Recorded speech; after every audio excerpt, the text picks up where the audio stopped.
बिस्मिल्लाहिर्रहमानिर्रहीम। आया मुदस्सिर हुसैन।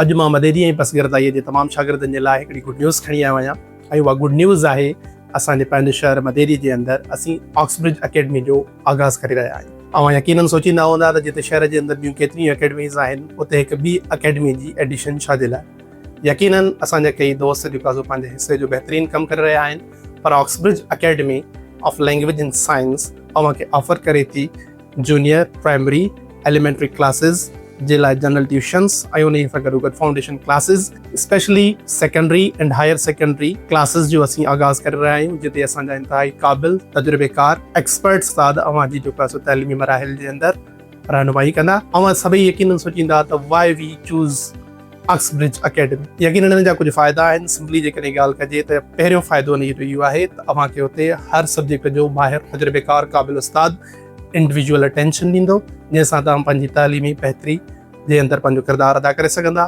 नंबर 2, इहे सभई सब्जेक्ट्स मजमूई तौर ते हिकु निहायती अफोर्डेबल फीस जे अंदरि अव्हांखे ऑफर करे रहिया आहिनि। नंबर 3, इन जो सभ खां वॾो फ़ाइदो, जिते ॿियनि शहरनि जे अंदरि अहिड़ियूं अकेडमीज़ आहिनि, अव्हांजे पंहिंजे शहर मदेरी जे अंदरि तव्हांजे डोर स्टेप ते इहा फैसिलिटी अव्हांखे ऑक्सब्रिज अकेडमी ऑफर करे थी। असां पंहिंजे हिसे जो आगाज़ करे चुका आहियूं, असां पंहिंजे हिसे जो कमु करे चुका आहियूं।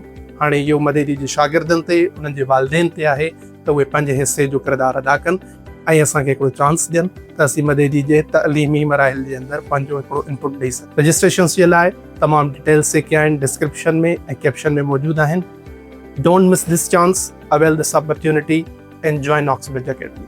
Thank you so much.